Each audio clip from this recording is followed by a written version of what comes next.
నాలాంటి beetroot haters కోసమే ఇవాళ ఎంతో కమ్మగా ఉండే బీట్రూట్ ఫ్రై చేస్తున్నాను. ఈ ఫ్రై చాలా డిఫరెంట్‌గా, చాలా టేస్టీగా ఉంటుంది.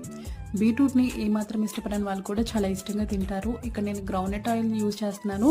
ఇందులో పోపు దినుసులు, ఎండుమిర్చి, కరివేపాకు, దంచిన వెల్లుల్లి రెబ్బలు, పచ్చిమిర్చి, ఆనియన్స్ వేసుకొని చక్కగా సార్ట్ అవుట్ చేసుకోవాలి.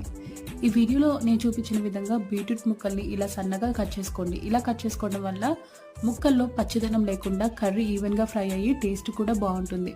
ఇప్పుడు పసుపు, ఉప్పు వేసి మూత పెట్టేసి బీట్రూట్ ముక్కలు మెత్తబడేంత వరకు కుక్ చేసుకోండి. ఇప్పుడు మూత తీసేసి స్టవ్‌ని లో టు మీడియం ఫ్లేమ్‌లో పెట్టేసి ఈ ప్రాసెస్ అంతా కూడా సిమ్‌లో చక్కగా బీట్రూట్ ముక్కలు ఫ్రై అయ్యేంత వరకు కుక్ చేసుకోండి.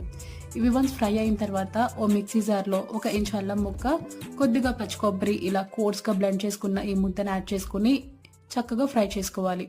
ఇప్పుడు ఇది వన్స్ ఫ్రై అయిన తర్వాత లాస్ట్‌లో కారం, గరం మసాలా వేసుకొని ఫ్రై చేసుకుంటే రెడీ.